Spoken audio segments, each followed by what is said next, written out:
தாய் பூரானின் கதை. இலைக்குள் நிழல் போல நிசப்தமாக வாழும் பூரான் காலத்தின் ரகசியத்தை உடலிலே தாங்கும் தாய். குட்டிகள் பிறக்கும் கணமே அவள் மார்பில் ஒரு சிறப்பு திறக்கும். அது பாலல்ல, அவள் உயிரின் நெஞ்சுரம்.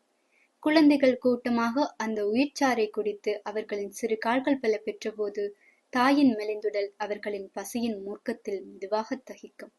நரம்புகளில் ஓடிய நேசம் அவர்களுக்கு இரத்தமாய் மாறி அவளை உண்டுண்டு வளரும் ஒவ்வொரு குட்டியும் அவள் அர்ப்பணிப்பின் வடிவம். இறுதியில் ஒரு இலை மட்டும் சாட்சி.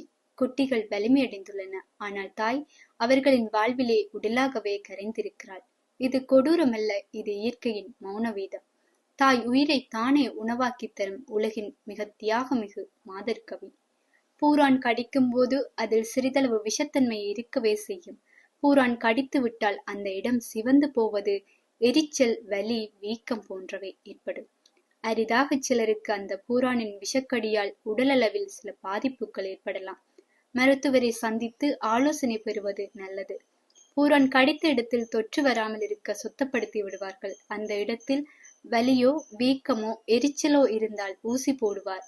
வலியும் வீக்கமும் குறைய மாத்திரைகள், வலி நிவாரணிகள் பரிந்துரைப்பார். இவை தவிர கடந்த 5 வருடங்களில் டிடி, டெட்டனஸ், டாக்ஷைடு ஊசி போடாமல் இருந்தால் அதையும் போட பரிந்துரைப்பார்.